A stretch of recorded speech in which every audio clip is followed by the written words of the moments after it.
Всем привет! Сегодня, дорогие мои, я расскажу вам, как словить налима зимой. Налим по-латински лото-лото, как вы, наверное, уже все знаете, рыба зимняя. И это совсем не случайность, ведь он пришел к нам из арктических морей. Он является самым ближайшим родственником трески, причем единственным представителем тресковых, которому удалось акклиматизироваться в пресных водах наших рек и озер. Летом налим практически не активен. Поймать его почти невозможно. Днем он спит, прячась в ямах под корягами и камнями, а ночью, во время похолодания, изредка выходит на охоту. Есть только один практический способ летней ловли налима. Это ловля на ощупь. Но об этом способе мы поговорим в следующий раз. А вот осенью, с приходом холодов и первого снега, налим оживает и начинает активно питаться. Нерест налима приходится на самые холодные месяцы, декабрь и январь. О ловле налима осенью мы уже говорили, а сегодня поговорим о ловле налима со льда. Зимой налима ловят в основном двумя способами: на поставушке или на контачку, на стук. Контачка – это удочка с крепким удилищем, у меня просто палка с 3 гвоздями, как вы видите на видео. Толстой леской, минимум 0,4 мм, или шнуром, и здоровенная мормышка на конце. Мормышку можно заменить тяжелой блесной или балансиром. Почему такая толстая леска? Из личной практики. Позапрошлой зимой, в канун Нового года, не помню точно, 29 или 30 декабря, один налим запросто оборвал мне балансир на леске в 0,25 мм. В качестве наживки используют кусочек мертвой рыбки, пучок дождевых червей или даже что-нибудь типа креветки. Лучше всего налим клюет на рыбку, которая является для него обычной добычей в этих краях. В наших краях это, конечно же, ерш. Если нет ерша, сойдет мелкий окунь. А вот на карася или ротана наш налим клюет очень плохо.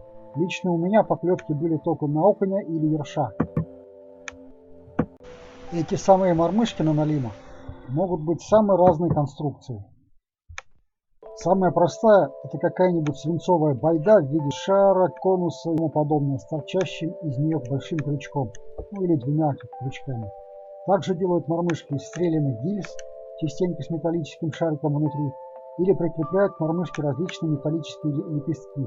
Некоторые рыболовы считают, что на это бренчание и грохот налим идет лучше. Опускаем мормышку, если ее вообще так можно назвать, на дно. Поднимаем и стучим пару раз по дну. Делаем паузу и по новой. Подсекаем при любой подтяжке, чтобы налим не успел глубоко заглотить. На стук налима ловят в основном ночью. Лучшее время примерно с 23:00, то есть с 11 вечера, до 2 ночи. После 2 можно спокойно уходить домой. Другой способ ловли налима со льда – это поставушки. В разных регионах они устроены по-своему. Где-то это тычки, длинные шесты с коротким поводком на 1-2 крючка, втыкаемые в дно реки. Где-то длинные подпуски и переметы на 20-30 крючков. В наших краях это обычные донки на 3 крючка, 3 поводка с 3 крючками, выставляемые на лед. Но всегда это рыбка на конце поводка. У нас обычно это ерш. Помню свои студенческие годы, лохматые 80-е.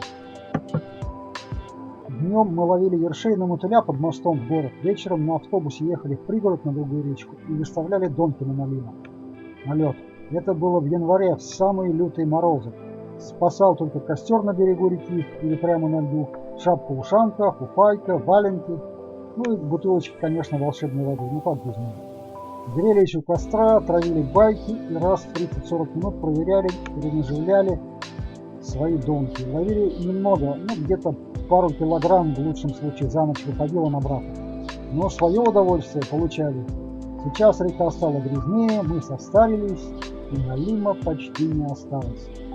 Но иногда зимой, в лютый холод, перед самым Новым годом, меня по-прежнему тянет выйти на лед и поконтачить налима. Вот такая вот грустная история. Всем пока.